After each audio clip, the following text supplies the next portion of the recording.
Hello friends, आज हम आपके साथ साझा करेंगे आरएस टॉपर रैंक फर्स्ट मुक्ता राव की पेपर थर्ड के यूनिट फर्स्ट की कॉपी। जो भारतीय राज्य व्यवस्था वाला सेगमेंट है उसकी कॉपी हम आपके साथ साझा करने जा रहे हैं। और अगर आप अभी तक हमारे चैनल पर नए हो तो चैनल को सब्सक्राइब करें और बेल आइकन को ज़रूर दबाएं ताकि हमारी वीडियो आप तक निरंतर पहुंचती रहे। मुक्ता राव मैडम ने बहुत ही अच्छे आंसर यहाँ पर लिखे हैं। तो चलिए अब हम बात करते हैं पहले क्वेश्चन के बारे में। तो पहला जो क्वेश्चन है वो इसमें है कि भारतीय संविधान के निर्माण में उद्देश्य प्रस्ताव का क्या महत्व था। तो ये अच्छी शुरुआत की है और दो प्रकार के पेन है वो इसमें यूज किए गए हैं। तो पंडित नेहरू द्वारा 13 दिसंबर 1946 को प्रस्तुत इस दस्तावेज ने संविधान निर्माताओं को दर्शन एवं एक मूल विचारधारा का ढांचा दिया या ढांचा दिया। यह संशोधित रूप में भारतीय संविधान की प्रस्तावना बना। तो बहुत ही कम शब्दों में बहुत ही अच्छा उत्तर है वो मुक्ता राव मैडम द्वारा ये लिखा गया है। इसी के बदौलत उन्हें रैंक फर्स्ट मिली है। तो अगला जो क्वेश्चन है वो देखते हैं कि भारतीय संविधान के अनुच्छेद 20 में उल्लिखित 3 प्रावधानों को लिखिए जो न्यायालय में निष्पक्ष मुकदमे को सुनिश्चित करते हैं। यानी कि अनुच्छेद जो 20 है उसमें जो निष्पक्ष मुकदमे को सुनिश्चित करने के लिए जो 3 प्रावधान लिखे गए हैं वो इसमें लिखना था। तो उन्होंने टू द पॉइंट ये आंसर लिखे हैं और जो 3 पॉइंट है उनको टू द पॉइंट लिखा है बहुत ही कम शब्दों के साथ कि कोई पूर्व पद कानून प्रभावी नहीं, दोहरी क्षति नहीं, शव अभिशंसन नहीं। ये इस प्रकार से इन्होंने एक अच्छा उत्तर लिखा है। इसके बाद अगला जो क्वेश्चन है वो है कि भारतीय संविधान के किन्हीं 5 संघीय विशेषताओं को लिखिए। तो जो पेपर के अंदर 5 संघीय विशेषताएं पूछी है तो उन्होंने बहुत ही कम शब्दों के साथ 5 पॉइंट बना करके इस प्रकार से यहाँ पर 5 संघीय विशेषताएं लिख दी है। इसके बाद नेक्स्ट क्वेश्चन के बारे में हम चलते हैं। तो नेक्स्ट जो क्वेश्चन है वो है कि एकीकृत न्यायपालिका से आप क्या समझते हैं। यहाँ पर पॉइंट बनाने वाला कोई क्वेश्चन नहीं था। तो उन्होंने इस प्रकार से एक पैरे के अंदर लिखा है, पूरे पैराग्राफ के अंदर लिखा है कि स्वतंत्र उच्चतम न्यायालय की देखरेख में लगभग एक रूपीय उच्च न्यायालयों की कार्यव्यवस्था समान रूप से केंद्र व राज्यों पर लागू है। इसमें राष्ट्र स्तर जिसमें उच्चतम न्यायालय आ गया, राज्य स्तर पर हाई कोर्ट आ गई और उसके फिर नीचे सबऑर्डिनेट या जो अपीलीय न्यायालय है वो आ गए। इस प्रकार से इन्होंने एक अच्छा उत्तर लिखने का प्रयास किया है। इसके बाद नेक्स्ट जो क्वेश्चन है वो है कि किन्हीं 4 असाधारण परिस्थितियों के नाम लिखिए जिसमें संसद राज्य सूची में उल्लिखित विषयों पर कानून बना सकती है। तो क्वेश्चन में 4 असाधारण परिस्थितियों को पूछा है जिसमें क्या है कि केंद्र सरकार यानी कि संसद है वो राज्य सूची के विषयों पर कानून बना सकती है। तो इन्होंने 4 पॉइंट लगाए और उत्तर अपना लिख दिया। जब आपातकाल लागू हो, जब 2 या 2 से राज्य संसद को इस विषय में अनुरोध करे, जब राष्ट्रपति शासन लागू हो, जब राज्यसभा है वो प्रस्ताव पारित कर विषय को राष्ट्रीय महत्व का घोषित कर दे। यानी कि 4 जो कंडीशन थी वो इन्होंने एकदम सही तरीके से लिख दी है। इसके बाद नेक्स्ट जो क्वेश्चन आता है वो है कि 24वें संविधान संशोधन अधिनियम द्वारा राष्ट्रपति की वीटो शक्ति को घटा दिया गया, स्पष्ट कीजिए। तो यहाँ पर इस जो वाक्य था पूरे का पूरा ये जो कथन था इसको स्पष्ट करने पर इनसे आंसर पूछा गया है। तो इसमें इन्होंने लिखा है कि इस अधिनियम ने संविधान संशोधन विधेयकों पर राष्ट्रपति को स्वीकृति देने हेतु बाध्य बना दिया। स्वीकृति देने हेतु क्या बना दिया? बाध्य बना दिया, जिससे इस संबंध में उनकी वीटो शक्ति का ह्रास हो गया। यानी कि जब वो स्वीकृति देने के लिए बाध्य हो गए तो वीटो शक्ति ऑटोमेटिक ही है वो कम हो गई है।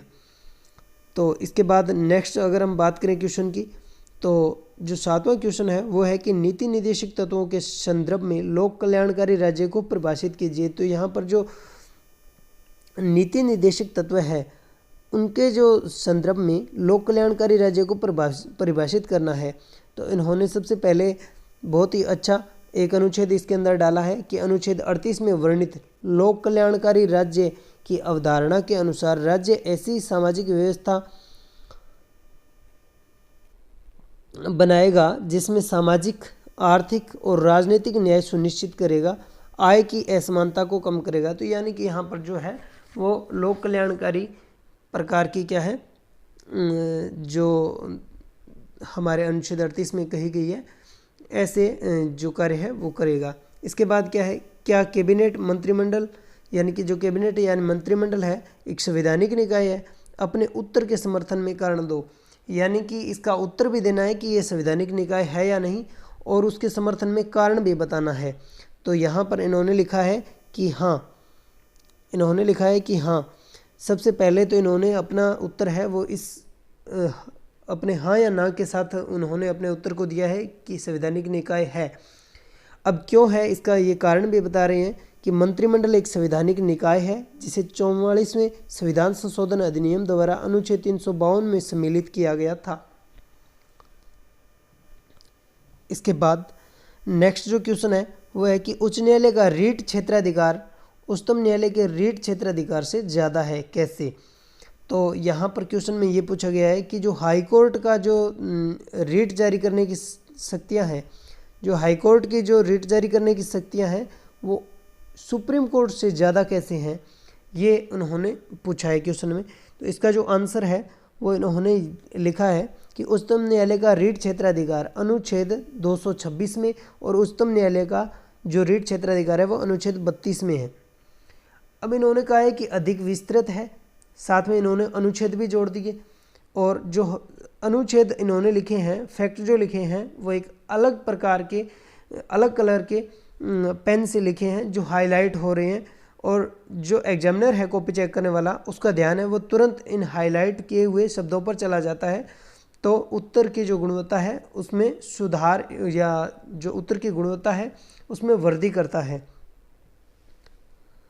आगे इन्होंने लिखा है कि उच्चतम न्यायालय केवल 5 प्रकार की रीट जारी कर सकता है, और ये रीट है वो मौलिक अधिकारों के हनन के समय ही जारी कर सकता है, लेकिन हाई कोर्ट है वो इसके अतिरिक्त समादेश तथा अन्य मामलों में भी रीट जारी कर सकता है। ये इन्होंने इस उत्तर को क्या है व्याख्या कर दी है। इसके बाद नेक्स्ट जो क्वेश्चन है वो है कि प्रत्यायोजित विधान से आप क्या समझते हो? प्रत्यायोजित विधान यानी कि डेलीगेटेड लेजिस्लेशन है, इसके बारे में ये पूछ रहा है। तो इससे आप क्या समझते हैं? तो इसका उत्तर इन्होंने लिखा है कि यह विधायिका व कार्यपालिका के मध्य है। संसद विधियों का ड्राफ्ट बनाकर कार्यपालिका को इसके अनुरूप नियम बनाने हेतु आदेशित करती है। इसे कार्यपालिका अधीनस्थ विधान कहा जाता है। इसका इन्होंने एक एग्जाम्पल भी दिया है जो उत्तर की गुणवत्ता में वृद्धि कर रहा है, जैसे कि पेशा कानून। हमारा नेक्स्ट जो क्वेश्चन आता है वो है कि भारत में द्विसदनात्मक विधायिका के महत्व को समझाइए। यानी कि जो भारत में 2 सदन है, 2 सदनीय विधायिका है, उसके महत्व को समझाना है। तो उन्होंने 4 पॉइंट बना करके क्या है कि उत्तर को बहुत ही शानदार बना दिया है, और इसमें उन्होंने लिखा है कि संसद को स्थायित्व प्रदान करता है, राज्यसभा द्वारा सभी वर्गों व क्षेत्रों को समुचित प्रतिनिधित्व प्रदान करता है, एक सदन की श्रोता पर अंकुश लगाता है, सभी निर्णय दूसरे संसद में पुनर्विचार हेतु प्रस्तुत होते हैं, असाधारण परिस्थितियों को निपटना आसान होता है, जैसे कि राष्ट्रीय आपातकाल यानी कि नेशनल इमरजेंसी जैसे जो असाधारण परिस्थितियां होती है उनसे निपटना आसान होता है। इसके बाद इन्होंने नेक्स्ट क्वेश्चन का आंसर लिखा है। नेक्स्ट क्वेश्चन है कि प्रधानमंत्री की शक्तियां और उनका प्रयोग तत्कालीन राजनीतिक परिस्थितियों पर निर्भर करता है, समझाइए। यानी कि जो प्राइम मिनिस्टर होते हैं उनकी जो शक्तियां होती है और उनका वो प्रयोग करते हैं वो तत्कालीन राजनीतिक परिस्थितियों पर निर्भर करता है। इन्होंने ये कथन लिख दिया है, अब इसको समझाना है। तो इसका उत्तर है वो मुक्ता राव मैडम ने 2 पॉइंट बना करके लिखा है, और दोनों ही पॉइंट बड़े दमदार लिखे हैं कि पूर्ण बहुमत यानी कि एकदलीय की स्थिति में प्रधानमंत्री कठोर निर्णय लेने से भी नहीं हिचकते। यानी कि जब पूर्ण बहुमत होता है तो प्रधानमंत्री की शक्तियां बढ़ जाती हैं, क्योंकि वो पूरे फैसले उसे सरकार गिरने का डर नहीं होता। जैसे उदाहरण भी लिखे हैं उत्तर को मजबूत बनाने के लिए, जैसे विमुद्रीकरण जैसे फैसले, जनधन योजना, सर्जिकल स्ट्राइक, ये कुछ अभी वर्तमान सरकार द्वारा लिए गए फैसले हैं जो पूर्ण बहुमत में है। तो इस प्रकार वर्तमान सरकार जो पूर्ण बहुमत में है, तो इस प्रकार की जब स्थितियां होती है तो प्रधानमंत्री के पास जो पावर है वो बढ़ जाती है। लेकिन इसका उल्टा अगर हम देखें जब साझा दलीय सरकार होती है तो प्रधानमंत्री की शक्तियां घट जाती है, क्योंकि फिर पता नहीं चलता प्रधानमंत्री को कि वो किस समय तक कुर्सी पर बैठे रह सकते हैं। हो सकता है कि वो अपना बहुमत खो दे और सहयोगियों को साथ रखने के लिए उसे अपना ध्यान लगाना पड़ता है। इसके बाद नेक्स्ट जो क्वेश्चन है कि भारत के नियंत्रक एवं महालेखा परीक्षक द्वारा राष्ट्रपति के समक्ष कौन सी रिपोर्ट है वो प्रस्तुत की जाती है। तो इसका उत्तर है, वो इन्होंने लिखा है कि निम्न प्रकार की रिपोर्ट है वो प्रस्तुत की जाती है। 3 प्रकार की रिपोर्ट होती है, जिसमें कि विनियोग लेखाओं पर लेखा रिपोर्ट और वित्तीय लेखाओं पर लेखा रिपोर्ट और सरकारी उपक्रमों पर लेखा परीक्षा एवं सुझाव रिपोर्ट। तो ये 3 प्रकार की रिपोर्ट है वो इन्होंने अपने उत्तर के अंदर लिखी है। नेक्स्ट आता है कि नीति आयोग के कार्यों का उल्लेख कीजिए। तो नीति आयोग के जो कार्यों का उल्लेख कीजिए, इसका आंसर है वो 5 पॉइंट बना करके मैडम ने लिखे हैं कि जो मुख्य कार्य है वो लिखे हैं, गौण कार्यों को यहाँ पर इन्होंने स्थान नहीं दिया है। तो राष्ट्र स्तर पर सहकारी संघवाद को बढ़ावा देना और नीति निर्माण एवं कार्यक्रम की रूपरेखा व राज्यों से केंद्र की ओर ये जो नीतियों का निर्माण किया जाता है उसमें ये सहयोग करता है। थिंक टैंक और ज्ञान नवोन्मेष हब के रूप में ये कार्य करता है। क्षेत्रीय समस्याओं के अनुकूल नीति निर्माण करता है और ये जो विभिन्न प्रकार के रेटिंग्स वगैरह है वो जारी करता है, ताकि जो राज्यों के अंदर एक अच्छा जो कंपटीशन है वो बना रहे। इसके बाद नेक्स्ट है कि मानवाधिकारों से आप क्या समझते हो। तो इसके अंदर इन्होंने उत्तर लिखा है कि मानव को मानव होने के कारण प्रदत्त अधिकार जो देश विशेष से इतर सार्वभौमिक है, यानी कि किसी भी देश के अंदर स्पेसिफिक नहीं है, सभी मानवों को समान रूप से मिलने चाहिए। उदाहरण भी लिखे हैं, जैसे जीवन का जो अधिकार होता है वो भी मानव का अधिकार है, व्यक्तिगत मर्यादा का अधिकार, भोजन का अधिकार, आवास, स्वच्छ वायु का अधिकार, ये कुछ मौलिक अधिकार है। और जो संयुक्त राष्ट्र एजेंसी है वो इस संदर्भ में कार्यरत है, उनके भी नाम यहाँ पर दिए गए हैं जो स्पेशली हाईलाइट किए गए हैं, जैसे कि UNHCR, OHCHR, UNDP। ये जो संस्थाएं हैं इसके, ये जो संयुक्त राष्ट्र संघ के अंग है वो इस संदर्भ में कार्य कर रहे हैं। तो उत्तर की गुणवत्ता में इन्होंने वृद्धि कर दी है। नेक्स्ट क्वेश्चन है कि भारतीय राजनीति में तुष्टीकरण की नीति से आप क्या समझते हो। तो इस नीति को समझाना है। तो इन्होंने उत्तर में अपने लिखा है कि समूह विशेष के वोट प्राप्त करने के लिए राजनीतिक दलों द्वारा विभिन्न प्रलोभनों यथा राजनीतिक, आर्थिक, सामाजिक रियायतों का प्रयोग तुष्टीकरण कहलाता है। और इन्होंने उदाहरण भी दिया है कि AIADMK द्वारा तमिल वर्ग लोगों को प्रलोभन। तो यहाँ इन्होंने उदाहरण दिया है, ये कोई उदाहरण राजस्थान का भी दे सकते थे, लेकिन उन्होंने इस बात का पूरा ख्याल रखा है कि राजस्थान का उदाहरण अगर कोई देते, हो सकता है कि एग्जामिनर है वो उस बात से थोड़ा रुष्ट हो जाए या प्रसन्न हो जाए। हो सकता है इनके उत्तर में जो मार्किंग है उसमें इनको नुकसान हो।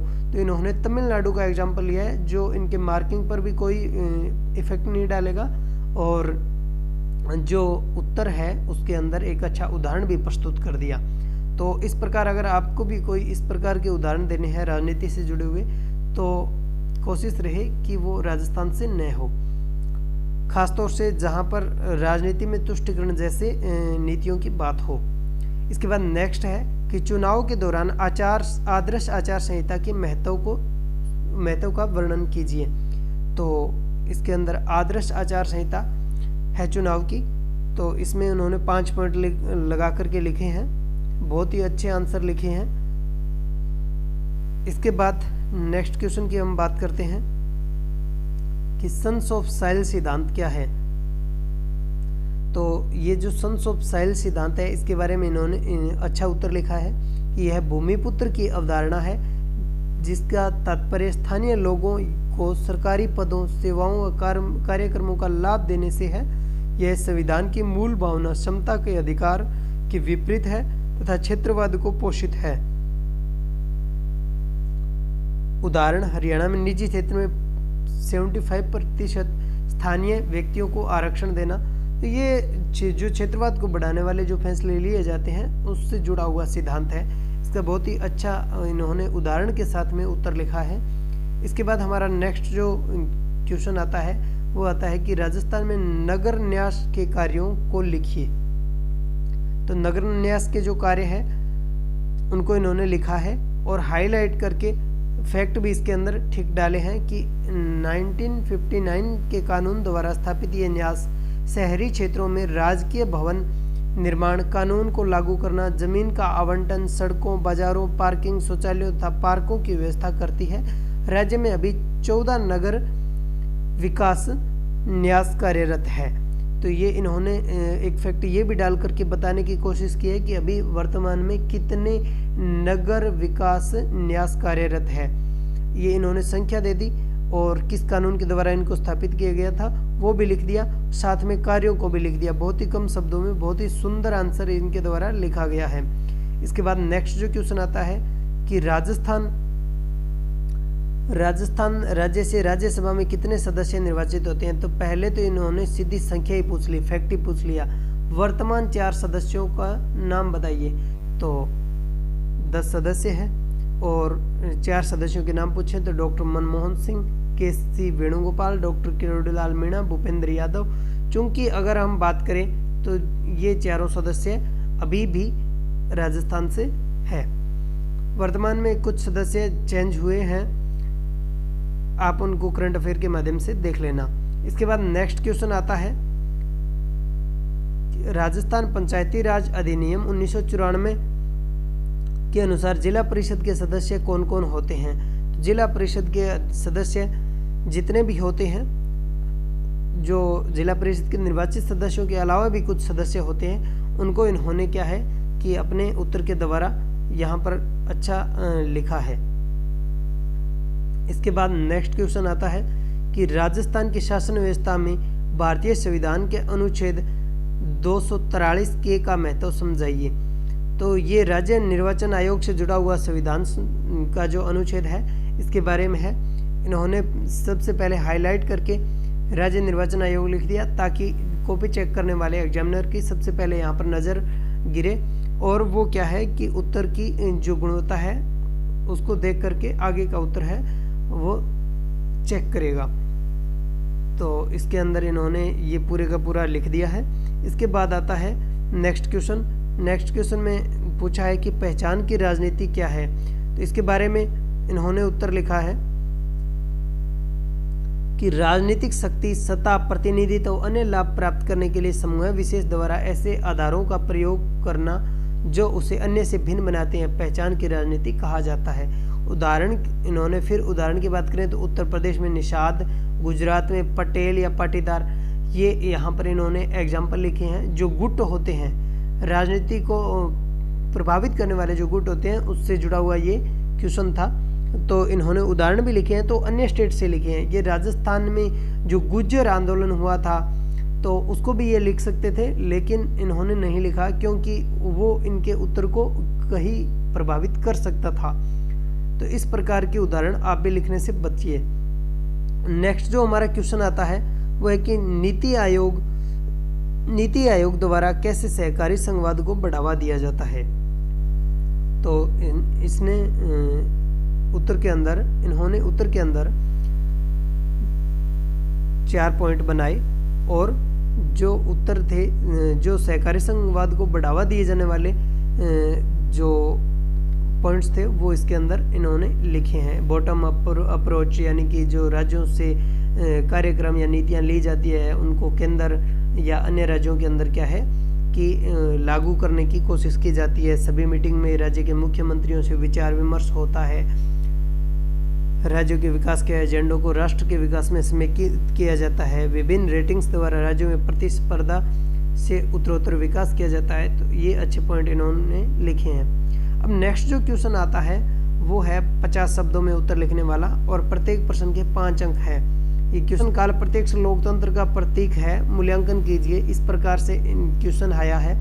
इसमें उन्होंने पहले तो बताया कि प्रश्नकाल क्या है, कि संसदीय बैठकों का पहला घंटा प्रश्नकाल है।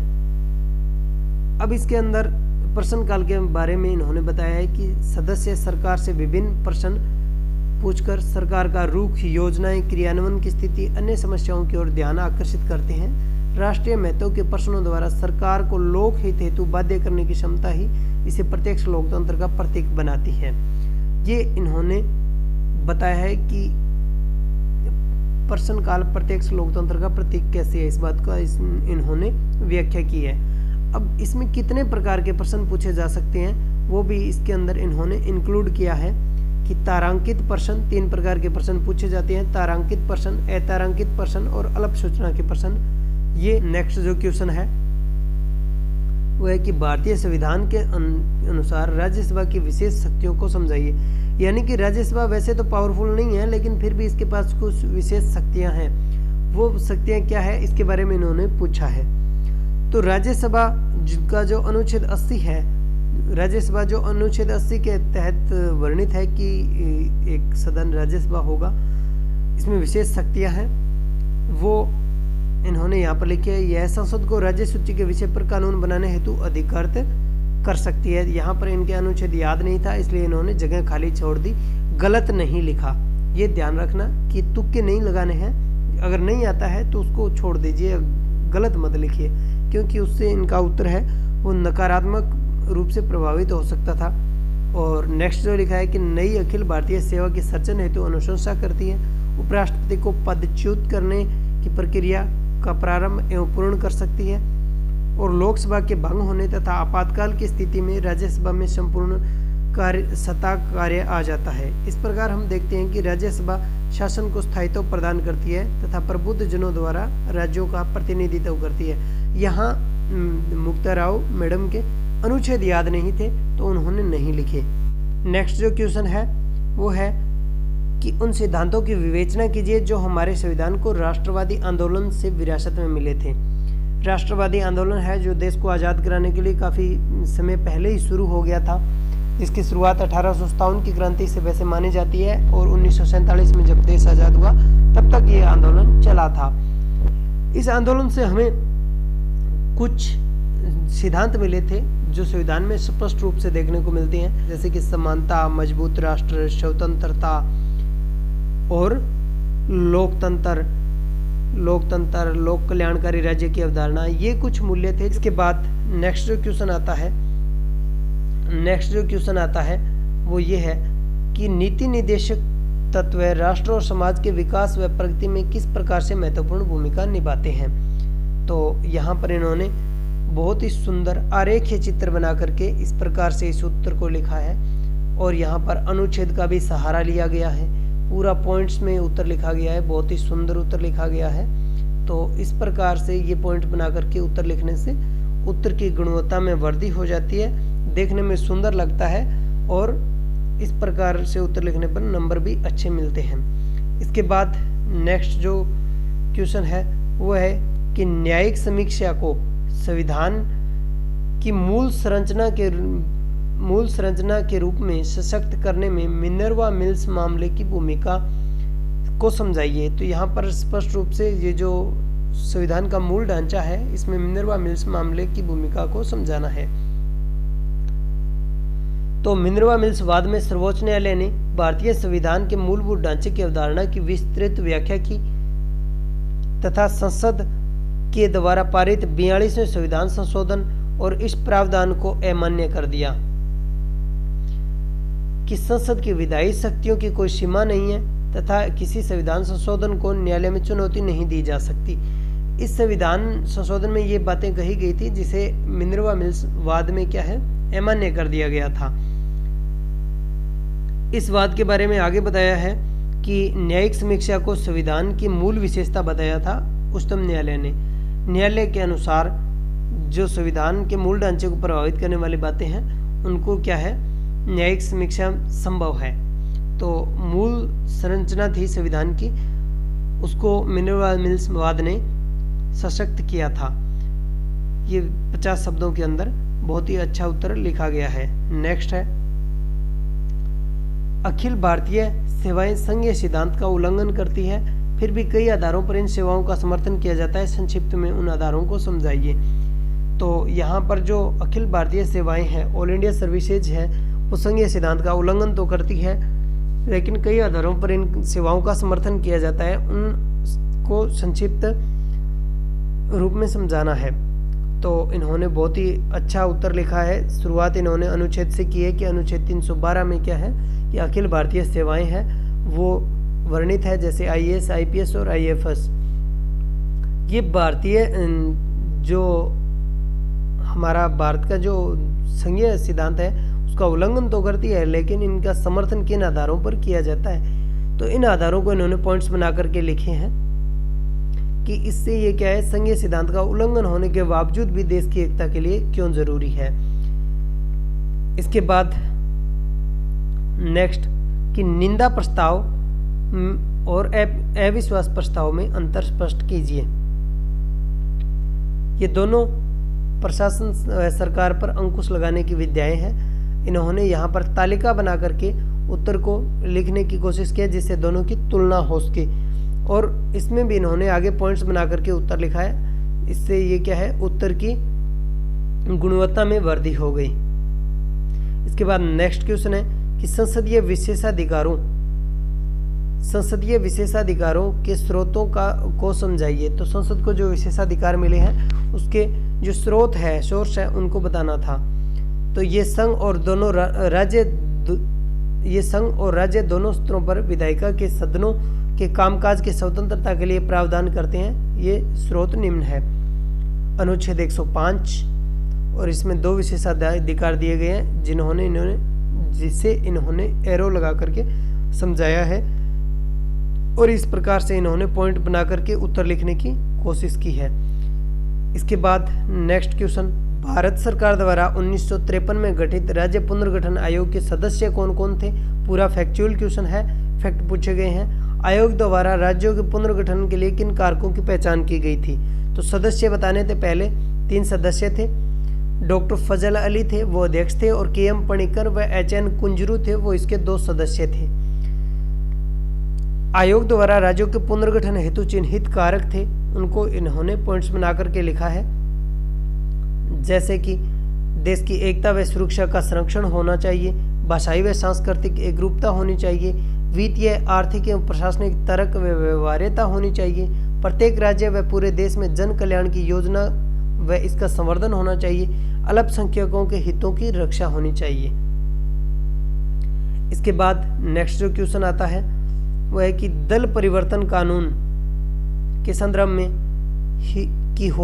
होलोहन फैसले के महत्व को समझाइए। ये कोई फैसला आया हुआ है जो दल बदल कानून था उसके संदर्भ में, तो इसके बारे में इन्होंने लिखा है। सबसे पहले तो ये जो दल बदल कानून था वो 1985 में 52वें संविधान संशोधन द्वारा ये कानून पारित हुआ था। इसके बारे में इन्होंने लिखा है। इसके जो प्रारंभिक प्रावधान थे वो यहाँ पर लिखे हैं, और ये जो मामला था कि होलोहनवाद ये 1993 का था। इसमें उच्चतम न्यायालय ने स्पष्ट रूप से कुछ बातें कही थी, उनको इन्होंने पॉइंट्स बना करके लिखे हैं। तो इस प्रकार से ये उत्तर काफ़ी अच्छा लिखा गया है। इसके बाद चुनाव व मतदान व्यवहार में मीडिया की भूमिका को समझाइए। तो यहाँ पर इन्होंने तालिका बना करके बहुत ही अच्छे तरीके से रिप्रेजेंट किया है इस आंसर को, और यहाँ पर इन्होंने मतदान व्यवहार के बारे में एक तरफ लिखा है और चुनाव के बारे में एक तरफ लिखा है, और पॉइंट्स के रूप में लिखा है, जिससे ज़्यादा शब्द भी नहीं हो और उत्तर भी अच्छा बना रहे।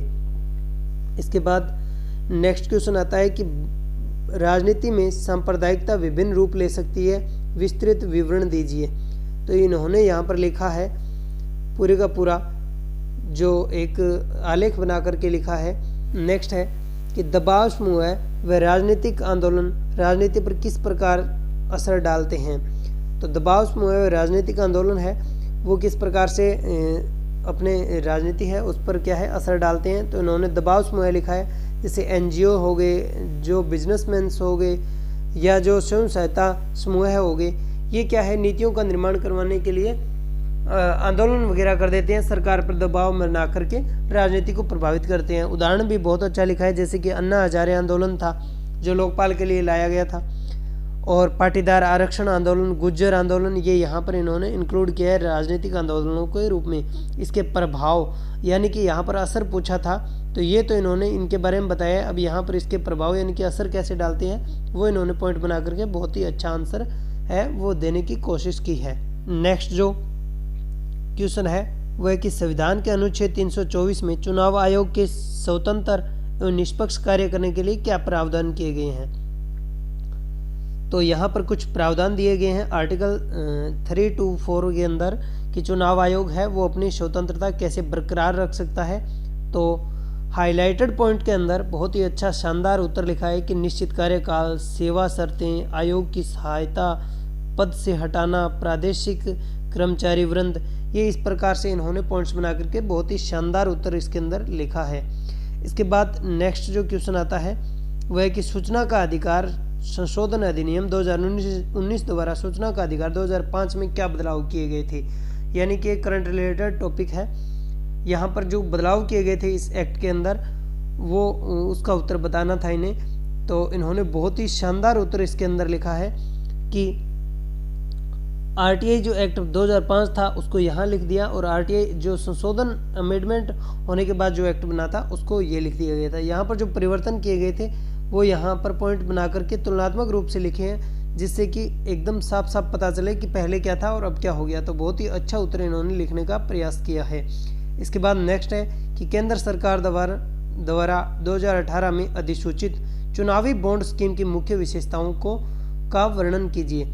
जो चुनावी बॉन्ड स्कीम थी उसके बारे में इन्होंने शानदार उत्तर लिखा है जैसे कि खरीदार या भुगतानकर्ता का नाम है वो गोपनीय रखा जाएगा। केवल वे राजनीतिक दल प्राप्त कर सकते हैं जिन्हें लोकसभा विधानसभा चुनाव में 1% या अधिक वोट मिला है। यानी कि कोई भी राजनीतिक ऐसे ही पार्टी बना करके इस प्रकार से चुनावी बॉन्ड स्कीम का फायदा नहीं उठा सकता है, उन्हें कम से कम 1% वोट मिलने जरूरी है। केवल एसबीआई में प्राप्त किए जाते हैं। एक ही बैंक को अधिकृत किया गया है। वर्ष में 4 बार और 7 दिनों के लिए ही ये खिड़की खुलती है। यानी इस पर कुछ बाउंडेशन भी लगाई गई है। 1000 रुपये, 10,000 रुपये, 1 लाख रुपये या 10 लाख रुपये या 1 करोड़ के गुणांक में ये चुनावी बॉन्ड है वो खरीदे जा सकते हैं। इसके बाद नेक्स्ट है कि खरीदने के बाद 15 दिनों में जमा करवाना इनको आवश्यक होता है। इसके बाद नेक्स्ट जो क्वेश्चन है कि भारत में राजनीति में लैंगिक समानता हासिल करने के लिए संविधान में किए गए प्रावधानों का विवरण दीजिए। तो यहाँ पर जो लैंगिक समानता को हासिल करने के लिए संविधान में जो प्रावधान दिए गए थे उनका विवरण यहाँ पर देना है। तो यहाँ पर संविधान के अंदर इन्होंने पॉइंट्स बना करके लिखे हैं कि अनुच्छेद 15 हो गया, अनुच्छेद 39 हो गया, 73वां और 74वां संविधान संशोधन विधेयक हो गया। तो इस प्रकार नेक्स्ट है कि सार्वभौमिक मताधिकार हो गया और अनुच्छेद 42 हो गया, अनुच्छेद 51 हो गया। ये क्या है, लैंगिक समानता को बढ़ावा देने वाले अनुच्छेद हैं या जो संविधान में प्रावधान किए गए हैं, इनको इन्होंने टॉपिक बना करके बहुत ही अच्छे तरीके से लिखा है।